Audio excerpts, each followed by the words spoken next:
우리도 함께 찬양하겠습니다. 우리 평화 하나님의 평강에 함께 찬양하면서 서로 좀 축복하면서 함께 찬양하겠습니다.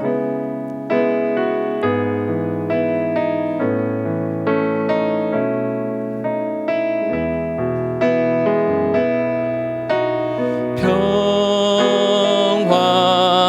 하나님의 평강이 당신의 삶에 넘쳐나기를. 평화 하나님의 평강이 당신의 삶에 가득하기를 축복하. 우리 옆에 있는 분들 보면서 기쁨, 하나님의 기쁨이, 기쁨 하나님의 기쁨이 당신의 삶에 넘쳐나기를. 기쁨 하나님의 기쁨이 당신의 삶에 가득하기를 축복하. 우리 옆에 있는 분들 쳐다보면서 다시 한번 기쁨 하나님의 기쁨이 당신의 삶에 넘쳐나기를. 기쁨 하나님의 기쁨이 당신의 삶에 가득하기를 축복합니다. 우리 손을 흔들면서 기쁨 하나님의 기쁨, 기쁨 하나님의 기쁨이 당신의 삶에 넘쳐나기를. 기쁨 하나님의 기쁨이 당신의 삶에 가득하기를 축복합니다. 옆에 계신 분하고 인사하겠습니다. 지난주보다 더 멋져지신 것 같습니다. 같이 인사하겠습니다.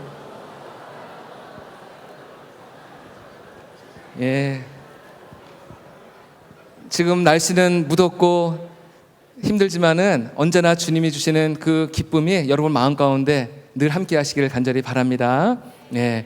우리가 지난주 이제 사도행전 4장까지 교회가 계속해서 부흥하고 성장하는 그런 모습을 함께 같이 살펴봤습니다.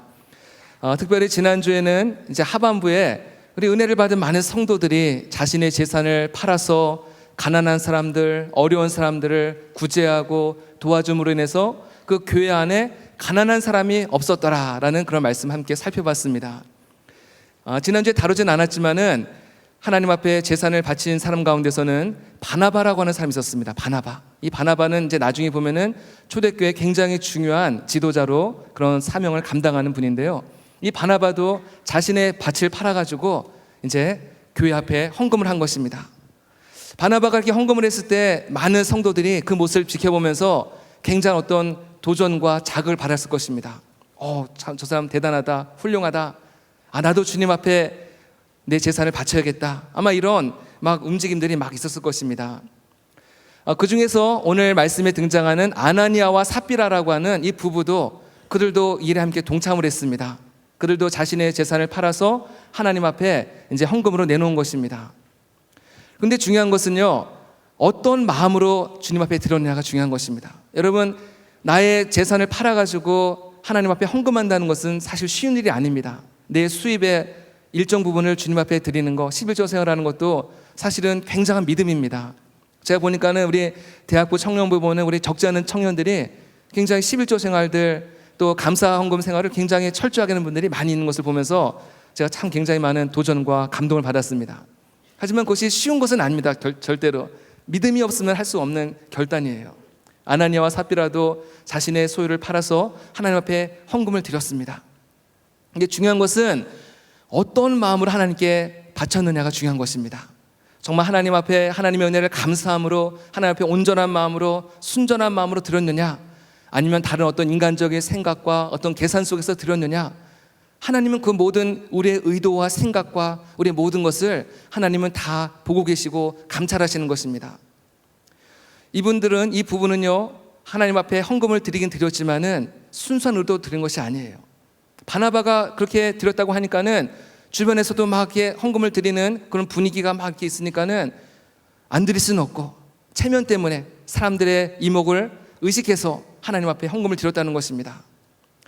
또 바나바가 헌금을 드렸다는 소식을 듣고서는 이분들은 어떤 시기하는 마음, 질투하는 마음, 경쟁하는 마음으로 하나님 앞에 제물을 바친 것입니다.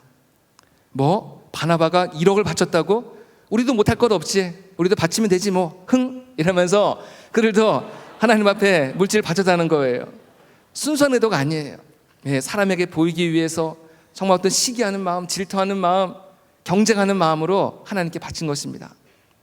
결정적으로 그들은요, 하나님 앞에 예물을 드리면서 하나님을 속이는 그런 행위를 했다는 것입니다. 예를 들어서 그들이 부동산을 팔아서 예를 들어서 5억의 수익금이 생겼는데 그 중에 2억을 바치고 3억을 이제 몰래 감춰둔 것입니다. 여러분, 2억이라는 돈은 사실은 적지 않은 돈입니다. 엄청난 큰 액수인데, 근데 문제는 그들이 그것을 바치면서 마치 전부를 바친 것처럼 속였다는 데 문제가 있다는 것입니다. 그들이 그 예물을 바치면서 우리가 수입의 일부지만은 주님 앞에 드립니다, 만일 이렇게 했다고 한다면요, 아무런 문제가 되지 않았을 것입니다. 많은 칭찬을 받았을 것입니다. 하지만 그들은 거액을 감춰둔 다음에 일부를 바치면서 마치 전체를 바친 것처럼 속였다는데 큰 문제가 생긴 거였습니다. 베드로는 이런 아나니아와 삽비라를 향해서 책망을 합니다. 꾸짖습니다. 너희가 사람을 속인 것이 아니라 하나님을 속였다는 것입니다. 하나님을 속였다는 것입니다. 그 책망을 듣자 아나니아가 먼저 그 책망을 듣고 그 자리에서 죽고, 또 그 다음에 그 아내 삽비라도 베드로와 똑같은 책망을 들은 뒤에 그 자리에서 그냥 즉사하는 그런 참 너무나 엄청난 사건이 벌어졌습니다. 근데 사실 이 사건은 참 굉장히 우리를 너무나 참 당혹스럽게 하고 좀 충격을 주는 그런 사건이 아닐 수가 없습니다. 이 부부가 잘못한 것은 사실입니다.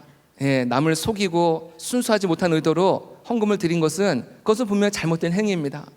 그렇다고 한다면은 그들을 꾸짖고 책망하고 회개할 기회를 주고 다시는 그러지 말라고 타일렀으면 될 텐데, 굳이 그렇게 죽어야만 했을까?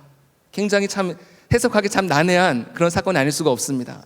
저도 여기서 여러분에게 이것은 이것입니다라고 딱 부러지게 말씀드릴 수는 없겠지만은, 그때 당시의 분위기를 볼 때는 그때 당시 굉장히 성령께서 강하게 역사하시던 시대였습니다.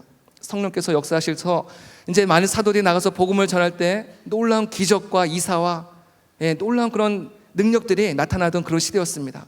그만큼 성령께서 굉장히 강하게 집중적으로 역사하던 시대였기 때문에 그 성령님께서는 죄에 대해서도 그냥 가만히 넘어가는 것이 아니라 죄에 대해서 반드시 책임을 물으셨다는 것입니다. 공동체 안에 잘못된 한 사람으로 인해서 그것이 그 사람 한 사람의 죄악이 아니라 그 죄가 교회 전체에 악영향을 미칠 수 있기 때문에 그들을 정리한 것이에요. 여러분, 그 사과 박스 안에 썩은 사과가 하나만 들어있다 할지라도 다른 모든 사과들이 영향을 받게 되는 것입니다. 그 썩은 사과 하나 때문에 다른 모든 사과들이 점점점 썩기 시작한다는 것입니다. 그래서 성령님께서는 교회의 그 거룩함을 보존하기 위해서, 교회가 정말 하나님의 능력을 받은 그 성도들의 그 거룩함을 보존하기 위해서 하나님 앞에 범죄하고 죄를 지은 아나니아와 삽비라를 그렇게 그들의 생명을 거두어 가셨던 것입니다. 우리는요, 이 부부의 사건을 통해서 몇 가지 중요한 교훈을 우리는 얻게 됩니다. 첫 번째는요, 아까 말씀드린 대로 아나니아와 삽비라는 사람을 속인 것이 아니라 하나님을 속였다는 것입니다. 여러분, 사람은 우리가 속일 수 있을지 모릅니다. 사람은 우리가 막 아주 근사한 말로 그 사람을 속일 수가 있습니다. 하지만 하나님은 절대로 속지 않은 분이십니다. 사도행전 4장에 히브리서 4장에 보면은 하나님께서 우리의 모든 마음과 생각과 뜻을 감찰하신다고 말씀하고 있습니다. 또 하나님께서는 하나님 앞에 우리의 모습이 마치 벌거벗은 모습과 같이, 우리는 지금 밝게 옷을 입고 있지만은 하나님 앞에 설 때 우리의 모습이 마치 벌거벗은 모습과 같이 모두 다 드러난다고 말씀하고 있어요. 하나님 앞에는 아무것도 감출 것이 없고 숨길 수가 없다는 것입니다. 우리가 무엇을 생각하고 있는지, 또 어떤 의도를 갖고 있는지 하나님 우리의 마음의 중심을 꿰뚫어 보시는 거예요. 그래서 하나님께서 그 다윗에게 사무엘의 기름 부으러 갈 때 유명한 말씀 하시잖아요. 사람은 외모를 보거니와 하나님은 우리의 중심을 보신다는 거예요. 우리의 중심 보신다는 것입니다. 우리가 아무리 외적으로 화려하게 아름답게 꾸민다 할지라도 하나님께는 그것을 감출 수가 없다는 것입니다. 아무리 많은 가면을 쓰고 주님 앞에 나온다 할지라도 하나님 앞에 감출 수가 없는 것입니다. 그러므로 여러분 하나님 앞에 나올 때는 우리가 있는 모습 그대로 나오시기 바랍니다. 죄를 지었다고 한다면 하나님 저 잘못했습니다. 저 실수했습니다. 하나님 저를 용서해 주십시오. 하나님 앞에 이렇게 우리가 상한 마음으로 애통하는 마음으로 주 앞에 나오기만 한다면은 하나님 우리를 불쌍히 여기시고 우리를 긍휼히 여기시고 우리를 용서하시는 줄로 믿습니다. 여러분 거짓은 사탄이 주는 마음입니다. 거짓은 사탄이 주는 마음이에요. 그래서 오늘 베드로가 아나니아에게 뭐라고 얘기하냐면은 사탄이 내 마음에 가득하다 그렇게 말씀하고 있습니다. 사탄이 너의 마음속에 지금 가득하다. 베드로는 성령의 사람, 주의 종이기 때문에 그 사람이 무슨 생각하는지를 베드로는 그대로 다 보고 있는 것이에요. 그 심령을 그대로 보는 것입니다. 사탄이 막 가득한 모습을 베드로는 실제로 본 것입니다. 그리고 그를 책망한 것이에요. 여러분 사탄은 태초부터 지금까지 늘 속이고 늘 거짓말하는 존재입니다. 여러분 아담과 하와가 왜 에덴 동산에서 쫓겨났습니까? 사탄이 거짓말을 한 거예요. 예. 하와를 속이고 아담을 속이고 하나님께서 절대로 손대지 말라고 한 선악과를 따먹었기 때문에 그들이 에덴 동산에서 쫓겨났고 그 죄의 유전자를 우리가 다 받고 태어나고 있는 것입니다. 예, 사탄은 늘 거짓말하고 늘 우리를 속이는 자입니다. 여러분 주변에 혹시 거짓말을 습관적으로 하는 사람이 있다고 한다면요, 그 사람을 멀리하시기 바랍니다. 혹시 또 내 안에 나도 이렇게 습관적으로 거짓말하는 사람이 있습니다. 예, 나도 모르게 거짓말에 나오는 사람이 있습니다. 여러분 그런 잘못된 습관을 고쳐야 돼요. 버려야 됩니다. 그 습관이 나중에 점점 커져서 그 습관 때문에 잘못된 습관 때문에 내 인생이 망가지고 파괴되는 경우들이 많이 있기 때문입니다. 여러분 언제나 진실하시기 바랍니다. 언제나 진리의 편에 서시기 바랍니다. 그것이 때로는 손해가 되고 나한테 억울한 일이 될 수도 있지만은 그것 때문에 하나님께서 우리를 세워주시고 우리를 높여주시고 우리를 존귀한 인생이 되게 하시는 줄로 믿습니다. 거짓은요 반드시 밝혀지게 되어 있습니다. 거짓이 밝혀지는 순간 말할 수 없는 부끄러움과 수치를 당하는 것입니다. 여러분 그러므로 언제나 거짓을 멀리하시고 진실과 진리를 가까이 하시는 저와 여러분 되시기를 간절히 바랍니다. 두 번째는요, 아나니아와 삽비라는 돈을 사랑했던 사람입니다. 돈을 사랑했어요.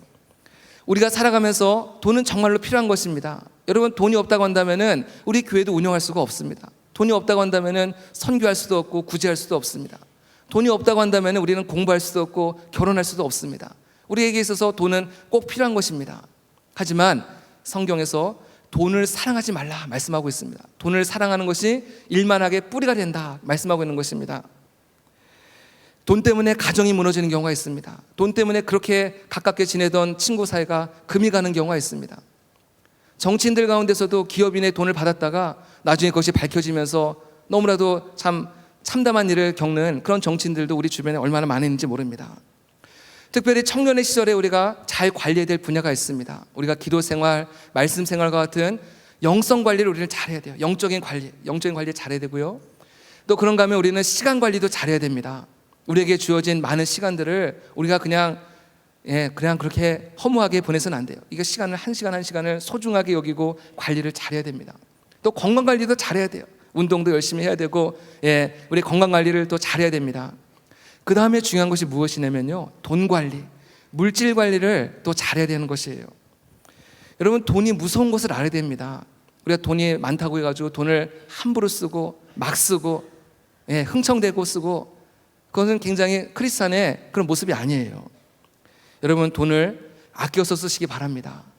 또 저축하시기 바랍니다. 여러분 혹시 저축하시는 분들 계시겠죠? 손 들어보라고는 안 하겠습니다. 저축하세요. 저축하시면 미래를 위해서 내가 지금 쓰고 싶은 것들을 좀 참고 절제하시고 저축하실 때 미래의 그것이 여러분들에게 굉장한 어떤 풍요로움을 갖다 주는 것입니다. 우리 당장 목사님 목회하실 때 얼마나 지혜롭게 목회하신지 여러분도 아마 많이 들으셨을 것입니다. 우리 전체 예산에 얼마 일정 부분의 퍼센티지를 늘 저축을 하시는 거예요. 우리 교회를 운영하는 데 있어서 재정 관리를 굉장히 이렇게 잘 하시는 겁니다. 여러분 요셉의 경우도 보면요, 요셉도 애굽에 총리화되었을 때 애굽에 장차 다가올 7년 동안의 흉년을 대비하기 위해서 7년 풍년 동안에 모든 곡식을 다 저축하지 않습니까? 그 저축한 곡식으로 인해 가지고 앞으로 다가올 7년 동안의 그 흉년과 그 어려움을 끝까지 이겨낼 수 있었던 지혜가 바로 여기 있는 것입니다. 여러분, 물질 관리를 잘 하시기 바랍니다. 물질을 지혜롭게 잘 관리하시고 아껴 쓰시고 저축하시고, 특별히 교회 안에서 우리가 돈 거래가 있어서는 안 돼요. 서로 돈을 빌려주고 꿔주고, 이것은 제 이야기가 아니라 우리 당의자 목사님의 우리 목회 방침이에요. 당의자 목사님께서 기회가 있을 때마다 절대로 성도들 간에 돈 거래하지 말라는 말씀을 수시로 하십니다. 처음에는 막 너무 가깝게 지내가지고 뭐 형 동생 하는 정도로 그렇게 가깝게 지내서 서로 돈도 빌려주고 막 그러다가 나중에 그 돈 문제 때문에 서로 원수가 되고 서로 시험에 들어가지고 교회를 떠나는 사람들이 많다는 것입니다. 예. 여러분, 돈 자체가 나쁜 것이 아니지만은 사탄이 역사하는 거예요. 그 돈 때문에 시험에 들게 하고 그 돈 때문에 믿음에서 떠나가게 하는 것입니다. 그래서 절대로 우리가 돈 거래를 해서 안 돼요. 혹시 정말 어려운 삶에 있어서 돈을 우리가 필요한 곳이 있다고 한다면요, 그냥 주세요. 빌려주는 것이 아니라 내가 그냥 너가 주는 거다, 받을 생각하지 말고, 돌려받을 생각하지 말고 주는 건 괜찮습니다. 내가 준 거기 때문에 받을 계산을 하지 않기 때문에 그것은 돌려주지 않아도 문제가 되지 않아요. 근데 내가 저 사람한테 분명히 돌려받을 것이 있는데 돌려주지 않을 때 그 사람에 대해서 자꾸만 불편한 마음이 생기고, 저 사람 상습적으로 저러는 거 아닐까? 나한테만 그런 게 아니라 여러 사람한테도 저러는 거 아닐까? 괜히 그 사람에 대해서 의심하게 되고 자꾸만 시험에 빠지게 하는 것이에요. 여러분, 절대로 교회 안에서 돈 거래하지 않도록, 돈으로 인해서 우리가 시험 들거나 믿음에서 떠나가지 않도록 우리가 늘 조심하시기를 부탁을 드립니다. 세 번째는요, 아나니아와 삽비라 부부를 통해서 또 한 가지 배울 수 있는 중요한 교훈이 있습니다. 그것은 무엇이냐면요, 여러분, 앞으로 만나게 될 배우자를 위해서 지금부터 기도하시기 바랍니다. 기도하세요. 나는 지금부터 배우자 위해서 기도한다 하는 분 한번 손 들어보세요. 이건 한번 손 좀 들어봤으면 좋겠습니다. 우리 형제님 한번 들으시고, 여기 자매님도 드시고. 그게 많이 기도하는데 안 드시는 거죠? 부끄러워서. 혹시 아직까지 기도하지 않고 있다면요, 정말 배우자를 위해서 기도하세요.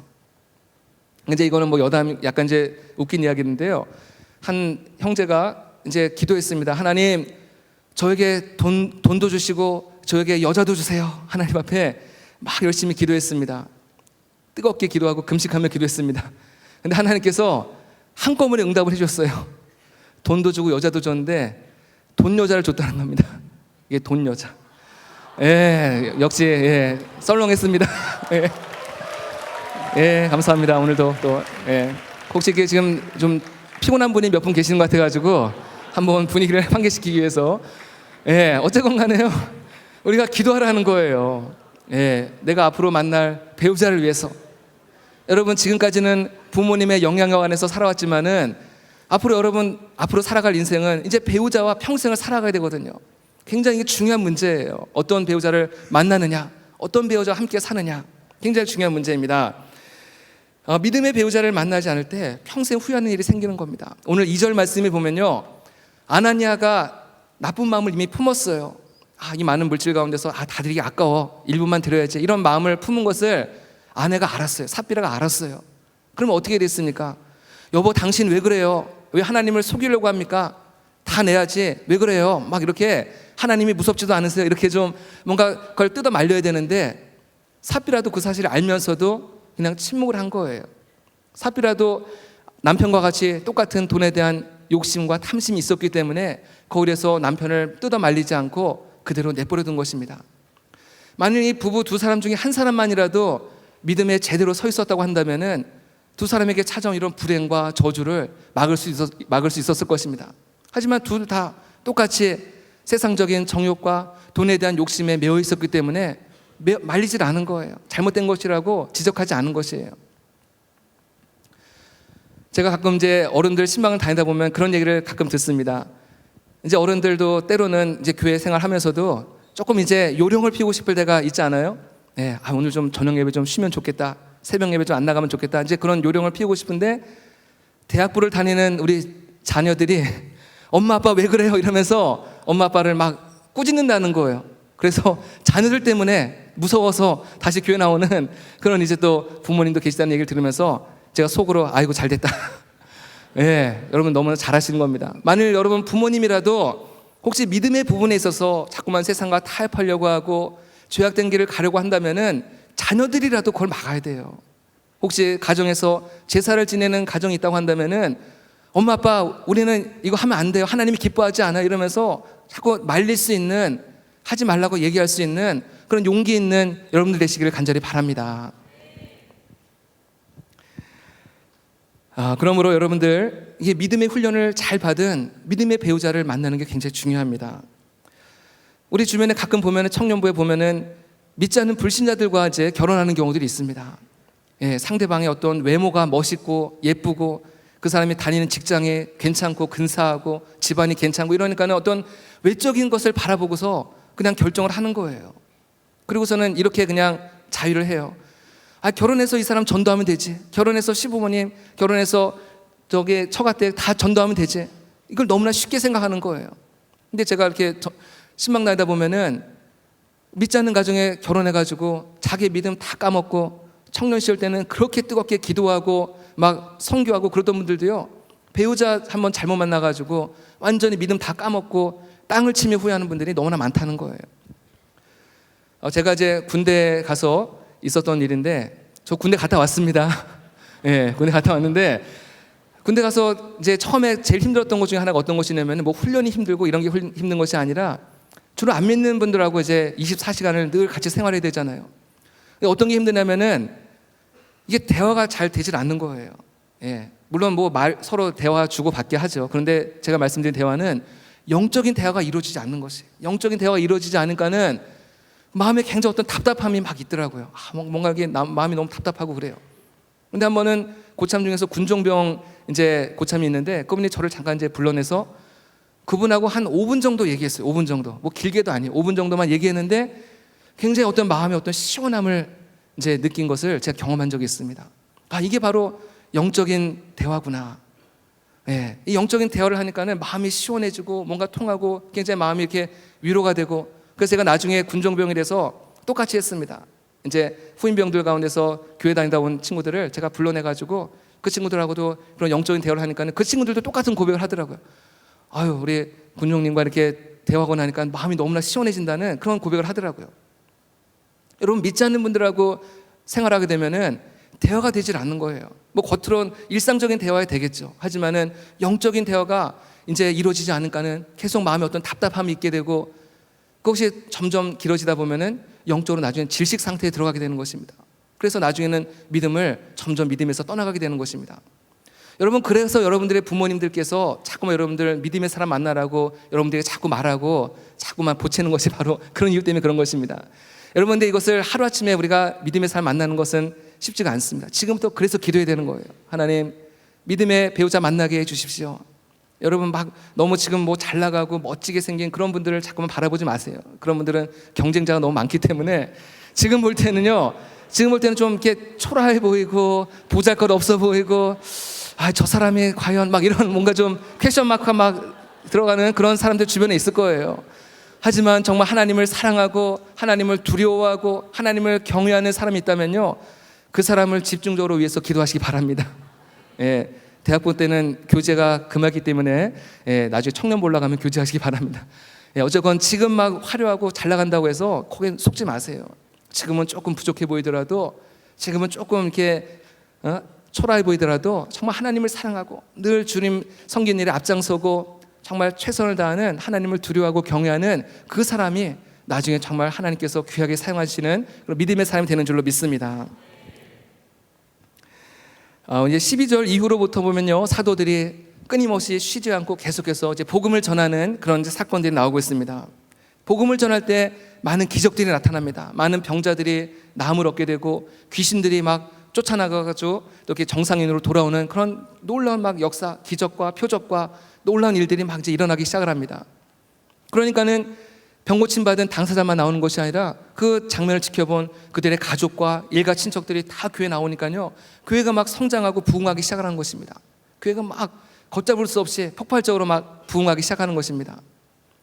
교회가 계속 이렇게 부흥만 할 수 있었다면 얼마나 좋았겠어요. 근데 이 교회가 막 성장하고 부흥하는 것을 싫어하고 그것을 막으려고 하는 그런 세력들이 있는 것을 보게 됩니다.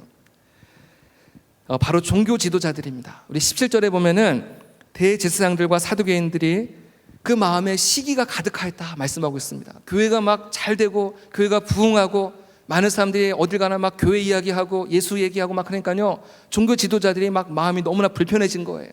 그리고 막 시기심이 일어나기 시작한 것입니다. 여러분, 근데 그들이 가지고 있었던 시기심은 단지 인간적인 시기심이 아니라 그 배후에는 교회의 부흥을 방해하고 교회의 부흥에 찬물을 끼얹으려고 하는 사탄의 역사가 있다는 것을 우리는 꼭 봐야 된다는 것입니다.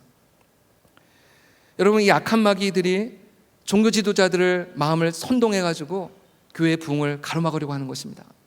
오늘날에도 한국교회를 자꾸만 비난하고 한국교회에 대해서 자꾸만 부정적인 글을 올리고 목사님들에 대해서 자꾸만 부정적인 글들을 자꾸만 올리는 그런 사람들이 있습니다. 그 사람들의 배후에도 악한 마귀가 있는 거예요. 악한 마귀가 그들의 마음을 선동해서 교회를 자꾸만 흠집내고 교회를 부정적으로 말하고 교회를 무너뜨리는 말을 하고, 그런 것입니다. 여러분, 그런 글들을 읽으면서 여러분 흔들리지 마시기 바랍니다. 그들의 글들이 굉장히 논리적이고 합리적이고 너무나 다 그럴듯하게 글을 올립니다. 수긍이 가게 고개가 끄덕여지게 그렇게 글을 올려요. 그렇다고 해서 그들의 글을 보면서 정말 교회가 좀 잘못된 거 아닐까? 교회가 정말 문제가 있는 거 아닐까? 물론 교회가 완벽할 수는 없습니다. 교회가 부족한 면도 많고 실수하는 면도 많이 있지만은 교회가 잘하는 면들을 자꾸만 봐야 돼요. 긍정적인 면들을 봐야 됩니다. 우리 명성교회가 하는 얼마나 많은 선교하는 일과 구제하는 일, 얼마나 많은 일들을 감당합니까? 이런 좋은 일들은 보지 않고 자꾸만 안 좋은 이야기들을 자꾸만 우리가 들을 때, 그것이 우리의 마음에 심겨질 때 교회에 대해서 자꾸만 부정적이 되고 목사님 설교하는 것이 믿어지지가 않고 받아들여지지가 않고, 그 벌써 마음에 시험이 왔다는 것입니다. 여러분, 빨리 회개하시고 진리의 허리띠를 동이시기 바랍니다. 그리고 교회를 위해서 기도하시기 바랍니다. 하나님, 이 한국교회를 흔들려고 하는 그런 모든 어둠의 세력으로부터 하나님, 우리 한국교회를 지켜주십시오. 한국교회를 보존해 주십시오. 한국교회가 더욱더 부흥할 수 있도록 하나님께서 다시금 성령의 기름을 부어주십시오. 한국교회 부흥을 위해서 여러분 꼭 기도하시기를 부탁을 드립니다. 종교 지도자들이 복음을 전하는 사도들을 이제 막 옥에 가두는 것입니다. 근데 한밤중에 천사들이 와서 옥문을 열고 사도들을 또 풀어주는 것입니다. 그러니까 또 사도들이 옥에서 나와서 또 복음을 전하는 것입니다. 또 복음을 전하는 거예요. 방금 옥에 갇혀가지고 온갖 수모와 어려움을 당했는데 옥에서 나오니까 또 복음을 전하는 것입니다. 이제는 이제 제사장들과 이제 사두개인들이 사도들을 불러다가 이번에는 채찍질을 합니다. 막 매를 들고 무섭게 이제 호되게 이제 막 그들을 이제 핍박을 가기 시작합니다. 여러분, 근데 놀라운 사실은요, 교회는 고난이 오면 올수록 교회는 더 단단해지고 강해진다는 것입니다. 이것이 교회의 비밀이에요. 41절 말씀, 우리가 함께 읽은 41절 말씀에 보면요, 사도들은 그 이름을 위하여 능력받는 일에 합당한 자로 여기심을 기뻐하면서 공의 앞을 떠나니라 말씀하고 있습니다. 많은 사도들이 옥에 갇히기도 하고 또 막 채찍에 맞으면서 그들은 예수님 말씀을 떠올렸을 것입니다. 예수님께서 산상수훈에서 하신 말씀, 우리 자막으로 보여주시겠습니까? 예수님께서 하신 말씀을 그들은 떠올리면서 그들은 그 모든 아픔과 고난과 그 모든 것들을 견뎌낼 수 있었던 것입니다. 우리 마태복음 5장 11절 12절 말씀, 예수님께서 하신 말씀을 우리 한번 같이 읽어보겠습니다. 맞나요? 같이 읽겠습니다. 나로 말미암아 너희를 욕하고 박해하고 거짓으로 너희를 거슬려 모든 악한 말을 할 때에는 너희에게 복이 있나니 기뻐하고 즐거워하라. 하늘에서 너희의 상이 큼이라. 너희 전에 있던 선지자들도 이같이 박해하였느니라. 아멘. 예수님께서 산상수훈의 말씀 가운데 한 말씀이에요. 내 이름을 위해서 사람들이 너희를 욕하고 박해하고 그럴 때는 기뻐하고 기뻐하라는 것이에요. 하늘에서 너희의 상이 큼이라. 이 땅 가운데서는 상이 없지만은 우리가 하늘에서 놀라운 상급이 있다는 것을 그들은 기억하면서, 우리가 같이 부족한 자가 하늘의 상급을 받을 수 있는 그런 자격이 주어졌구나, 그것들을 생각하면서 그들은 기뻐하고 또 기뻐한 줄로 믿습니다. 아마 그들은 핍박을 받으면서도 아마 찬송을 불렀을 것입니다. 환난과 핍박 중에도 성도는 신앙 지켰네. 이 신앙 생각할 때에 기쁨이 충만하도다. 성도의 신앙 따라서 죽도록 충성하겠네. 아멘. 다들 처음 들어보시는 거 아세요? 아니, 다 아신 노래죠. 예, 환난과 핍박 중에도 그들은 믿음을 굳게 지키고 그들은 여전히 하나님 앞에 기도하고 복음을 전한 줄로 믿습니다. 여러분, 사도들이 이처럼 정말 무서운 그런 핍박 속에서도, 무서운 위협과 옥의 갇힘과 채찍질 가운데서도 그들이 두려워하지 않고 담대하게 복음을 증거할 수 있었던 것은 성령께서 그리고 함께 하시기 때문인 줄로 믿습니다. 성령님이 우리와 함께 하시면은 모든 두려운 마음들, 모든 겁나는 것들, 모든 염려, 이 모든 것에서 자유함을 주시고 성령님은 우리에게 힘을 주시고 용기를 주시고 담대함을 주시는 줄로 믿습니다. 성령님께서 함께 하시기를 간절히 바랍니다. 인간적으로 볼 때는요, 가장 최악의 상황이지만은 성령님이 함께 하시면은 그 최악의 상황도 최상의 상황으로 변화되는 줄로 믿습니다. 여러분, 우리가 살아가는 오늘의 이 시대는 우리가 예수님을 믿는다고 해서, 우리가 교회에 다닌다고 해서 누군가 우리를 때리거나 핍박하거나 또 고난을 주거나 그런 시대는 아닙니다. 이미 그런 시대는 이제 지나갔어요. 그런데 여러분, 사실은 지금처럼 이렇게 평화로운 시대가 사실은 더 위험한 시대이고 더 위기의 시대라는 것을 우리는 기억해야 될 줄로 믿습니다. 이런 모든 것이 풍요롭고 모든 것이 평화로운 시대 가운데서 우리가 영적으로 우리가 잠들어버리고 영적으로 병들 수가 있기 때문에 우리는 이럴 때일수록 더욱더 깨어 하나님 앞에 기도해야 될 줄로 믿습니다.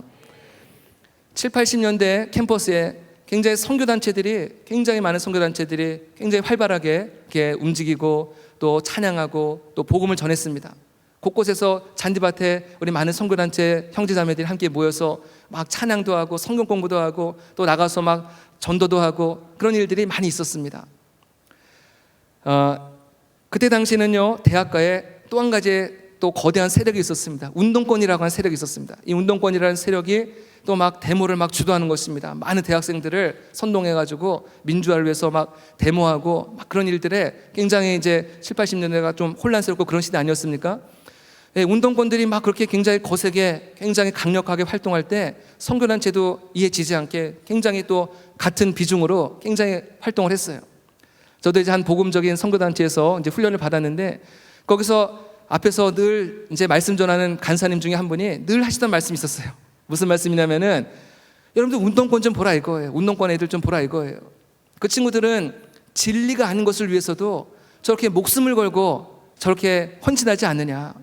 때로는 졸업을 늦춰가면서까지 저렇게 진리가 아닌 것을 위해서도 저렇게 몸을 바쳐서 헌신하고 투쟁하고 그러는데 우리는 참 진리신 예수님을 마음속에 품고 있으면서 우리가 그것을 전하지 않는 것은 이것은 직무유기라는 거예요. 그러면서 늘 운동권과 늘 비교하면서 막 이렇게 도전을 주고 자극을 주는 것입니다. 그러면은 우리 많은 또 선교단체 우리 많은 형제자매들이 그 말씀에 은혜 받고서 막 하나님 앞에 더 뜨겁게 기도하고 더 열심히 나가서 전도하고 성경 공부하고 함께 찬양하고 이러면서 이 막 분위기를 막 그렇게 이제 한 곳으로 쏠리지 않도록 이제 그런 분위기를 이끌어간 거예요. 근데 여러분도 잘 아시다시피 이제 운동권도 이제 점점 이제 힘을 잃어가면서 또 선교단체도 거기에 이제 비례해서 점점 이제 약화되고 지금도 많은 선교단체도 있지만은 예전과 같은 그런 많은 활동들을 못 하고 있다는 얘기를 들으면서 참 안타깝다 이제 그런 마음을 가져봤습니다. 여러분, 근데 문제는요, 그렇게 비어 있는 그 자리를 다른 것들이 지금 채우기 시작하고 있다는 것입니다. 수많은 이단 세력들, 신천지라든지 하나님의 교회라든지 구원파라든지 이런 많은 이단 동아리들이 그 자리를 점점 점령하기 시작하고 있다는 것이에요. 또 그런가 하면은 수많은 세속주의의 물결이 대학가를 점점 지금 지배하고 있다는 것입니다. 술 문화라든지 또 성적으로 타락한 문화라든지 동성연애 문화라든지 이런 잘못된 문화들, 또 많은 사람들이 자신의 외모를 자꾸만 이렇게 신경 쓰면서 성형수술에 너무나 많은 관심과 물질을 또 쏟아붓고 있고요.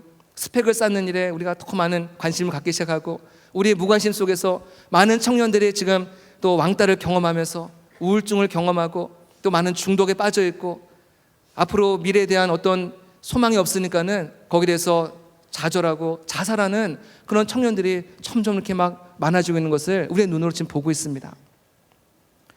이것이 바로 오늘 우리가 살아가는 우리의 주변의 현실인 것입니다.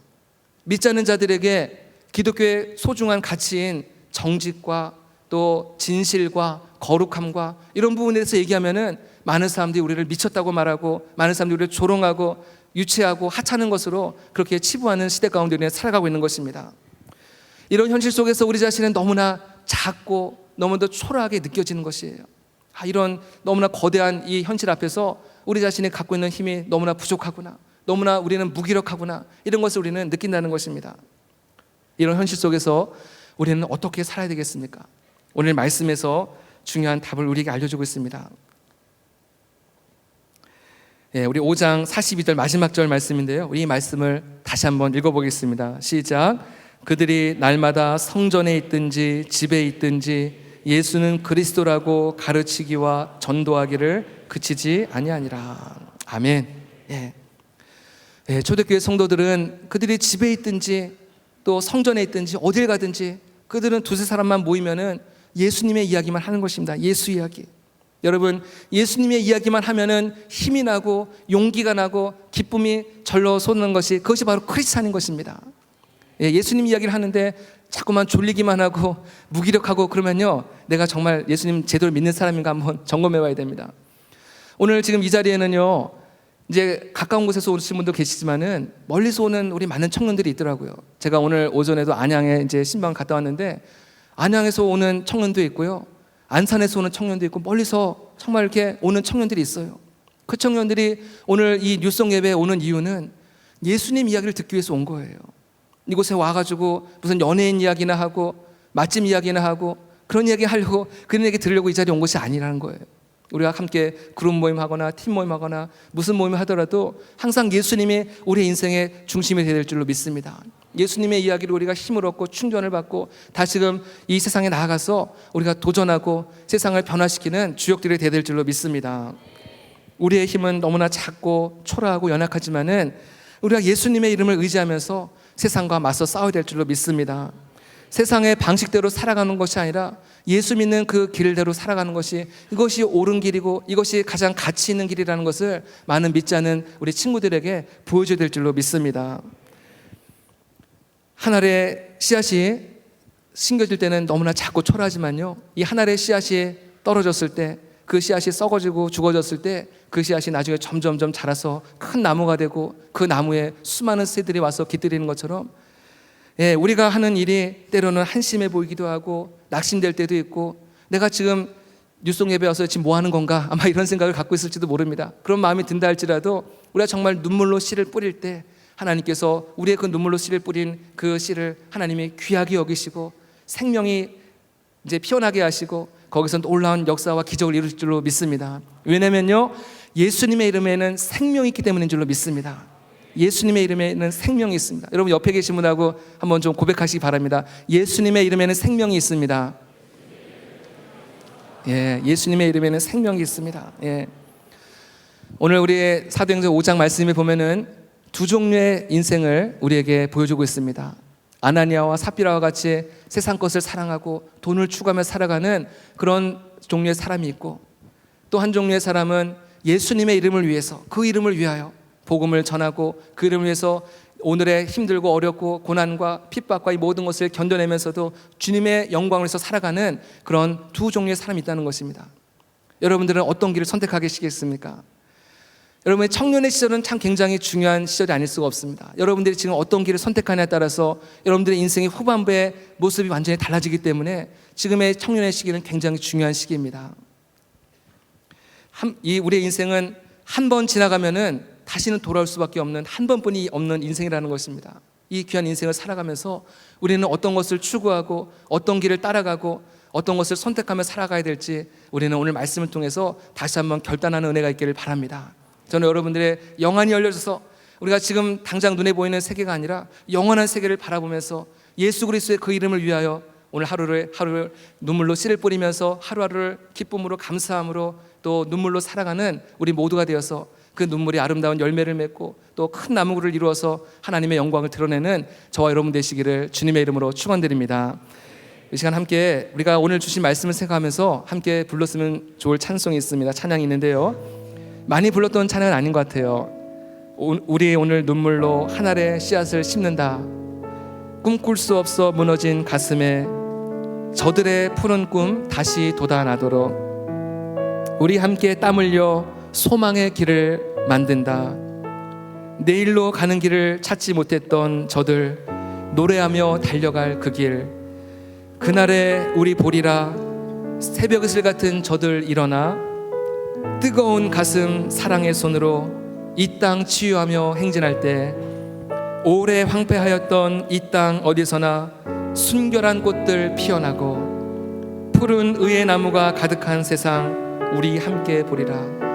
이 찬양은 고영원 씨가 이제 작사 작곡한 곡인데, 우리 잘 아는 부흥, 잘 아시죠? 부흥, 비전, 이런 곡을 이제 작곡했던 분인데요. 이분의 우리 모든 청년들의 그 꿈과 소망을 바라보면서 이제 작곡한 곡입니다. 오늘 이 찬양 함께 부르면서, 오늘 우리의 현실은 여러 가지 힘들고 어렵고 눈에 보이지 않지만은 우리가 눈물로써 씨를 뿌리는 그런 마음으로 우리가 함께 이 찬양을 하면서 주님 앞에 나아갔으면 좋겠습니다. 함께 찬양하겠습니다. 우리 오늘 눈물로 하나의 씨앗을 심는다.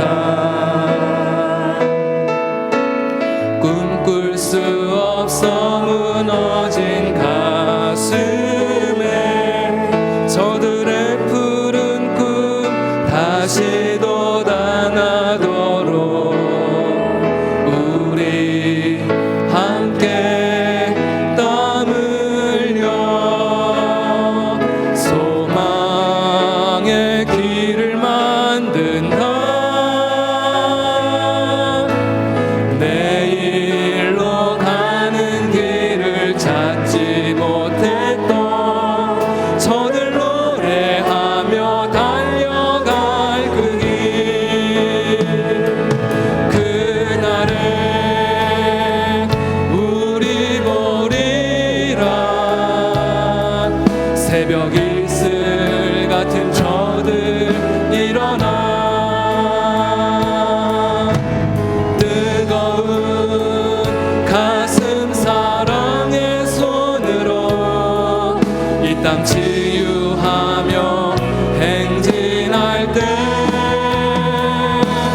오래 황폐하였던 이 땅 어디서나 순결한 꽃들 피어나고 푸른 의의 나무가 가득한 세상 우리 함께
크리스찬이란 어떤 사람입니까? 크리스찬이란 당장 눈에 보이는 세계만 바라보는 사람이 크리스찬이 아닙니다. 지금 우리의 눈에 보이는 것이 없고 손에 잡히는 것이 없다 할지라도 앞으로 하나님께서 우리의 삶을 통해서 이루실 먼 나라를 바라보면서 멀리 내다보면서 오늘 우리가 헌신하며 눈물로 씨를 뿌리며 나아갈 때 하나님께서 우리 한 사람 한 사람들의 헌신을 기뻐하시고 기름 부어주시고 하나님의 놀라운 능력과 역사를 일으킬 줄로 믿습니다.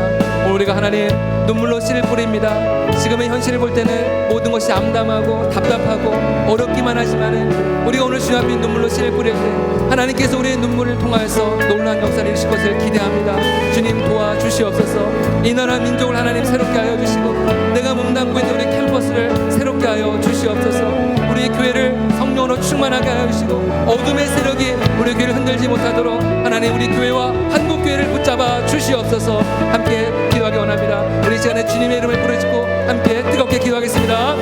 주여 주여 주여. 오 할렐루야. 하나님 아버지, 우리가 사도행전 5장의 말씀을 통하여서 두 가지 인생의 모습을 바라봤습니다. 아나니아와 삽비라와 같이 돈을 사랑하고 세상을 사랑하고 정욕에 매어 살아가는 욕심과 탐심에 매어 살아가는 인생과 하나님의 나라와 영광을 위해서 오늘의 환난과 핍박과 고난과 아픔과 슬픔과 절망을 견뎌내고 믿음으로 달려나가는 하나님의 백성들에 대해서 우리에게 귀한 말씀 보여주시니 감사합니다. 하나님 그 이름을 위하여 살아가게 하여 주시옵소서. 당장 우리의 눈에 보이는 것이 없고 손에 잡힌 것이 없다 할지라도 하나님 우리의 삶이 낙심하지 않도록 인도하여 주시옵소서. 포기하지 않도록 인도하여 주시옵소서. 우리가 함께 찬양했듯이 오늘 우리가 눈물로써 하나님의 씨앗을 심는 마음으로 하나님 우리가 지금 나아갈 수 있도록 인도하여 주시옵소서. 하나님과 살아가는 시대를 바라볼 때 아버지의 소망이 없어 보입니다. 절망뿐이 없어 보입니다. 아버지 하나님 이 세상에 과연 소망이 있을까? 이 아버지 이 나라의 미래에 소망이 있을까? 우리의 마음 답답할 때도 많이 있습니다. 하지만 우리가 예수 그리스도의 그 이름을 의지하며 생명이신 예수 그리스도, 구원이신 예수 그리스도, 우리의 소망이시고 우리의 길과 진리가 되신 그 예수 그리스도를 의지하며 나아갈 아버지 하나님 우리가 기도하며 나아갈 하나님께서 우리의 기도를 통하여서 우리의 눈물의 씨앗을 통하여서 하나님께서 이 땅 가운데 놀라운 일을 이루실 것을 기대합니다. 포기하지 않도록 인도하여 주시옵소서. 이 땅 어디서나 순결한 꽃들이 피어나게 하여 주시옵소서. 푸른 위의 나무가 이 땅 곳곳에 아버지 하나님 열리게 하여 주시옵소서. 성령으로 함께 하여 주시옵소서. 우리는 약합니다. 우리는 부족합니다. 우리는 아버지 하나님 그 앞에서 너무나 무기력할 수밖에 없습니다. 우리의 힘을 의지하고 나의 것을 바라볼 때 우리는 절망할 수밖에 없지만 우리가 주님을 의지하며 예수 그리스도의 그림을 의지하며 나아갈 때 주님께서 우리에게 소망을 주시고 주님께서 우리에게 꿈을 주시고 주님께서 우리에게 비전을 주시고 주님께서 우리를 통해서 놀라운 일을 하실 것을 기대합니다. 성령으로 역사하여 주시옵소서. 한국교회를 주셔서 축복하는 어둠의 권세가 역사하지 못하도록 주님께서 붙잡아 주시고 주님께서 우리에 대한 분을 사랑하시고 권능의 발로 붙잡아 주시옵소서. 하나님 부흥하는 한 해가 되기 원합니다. 기적의 한 해가 되기 원합니다. 앞에 서 있는 우리 모든 목사님들과 전도사님 능력의 장기에 붙잡아 주시옵소서. 성령으로 충만하시오다. 성령으로 충만하게 하여 주시옵소서. 하나님 우리 샤인저스 주님께서 축복하여 주시고 이 샤인저스를 통하여서 아버지 하나님의 놀라운 역사가 있게 하여 주시옵소서. 말씀을 증거하시는 강사 목사님들 지금 올리스 목사님과 김하나 목사님 우리 당기자 목사님 능력의 장기에 붙잡아 주시고 아버지 하나님 집회 때마다 놀라운 성령의 역사가 있게 하여 주시고 기적의 역사가 있게 하여 주시고 회복의 역사가 있게 하여 주시고 모든 악한 마귀를 떠나가게 하여 주시고 하나님을 도와주시고 주여 하여 주시옵소서. 주여 놀라운 일을 이루실 줄로 믿습니다. 하나님 영광 받아주시옵소서. 악한 마귀 어둠의 권세가 역사하지 못하도록 인도하여 주시고 어둠의 권세가 역사하지 못하도록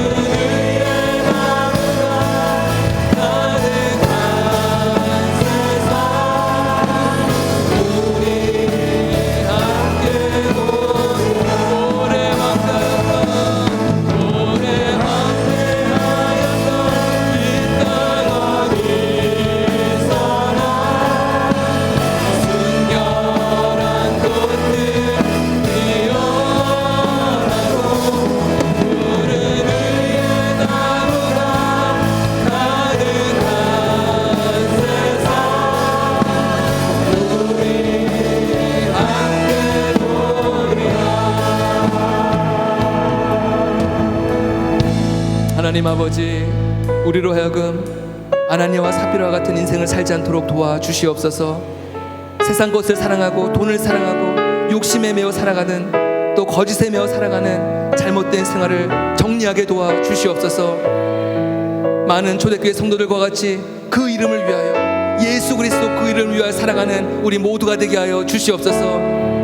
지금 눈에 보이는 것이 없고 우리의 모습이 너무나도 초라해 보이고 무기력해 보인다 할지라도 우리의 영원하신 예수 그리스도, 만왕의 왕신 예수 그리스도, 그 주님을 사랑하고 그 주님을 의지함으로 말미암아 하나님 우리의 삶에 놀라운 은혜가 있게 하여 주시옵고, 우리가 몸담고 있는 가정이 변하게 하여 주시옵고, 우리가 몸담고 있는 캠퍼스와 직장이 변화되는 놀라운 축복이 있게 하여 주시옵소서. 하나님 이번 샤인 지저스 가운데 하나님께서 놀라운 일을 이루실 것을 기대합니다. 은혜의 집회가 되게 하여 주시옵소서. 성령의 용광로가 되게 하여 주시옵소서. 이번 집회를 통하여서 우리 모두가 예수 그리스도를 만나는 은혜가 있게 하여 주시옵소서. 잃어버렸던 꿈과 비전을 다시금 되찾는 시간 되게 하여 주시옵소서. 하나님 많은 영혼들, 하나님을 알지 못하는 영혼들이 이번 집회를 통하여서 주님을 만나는 은혜가 있게 하여 주시옵소서. 악한 마귀 어둠의 세력들은 한 길로 다 일곱 길로 떠나가게 하여 주시옵고, 주님께서 이 모든 집회 때마다 순간순간마다 놀라운 은혜로 기름 부어주시고 영광 받아 주시옵소서. 함께 하실 줄로 믿습니다. 주님 홀로 영광 받아 주시옵소서. 이 모든 말씀을 살아계신 예수님의 이름으로 기도드립니다.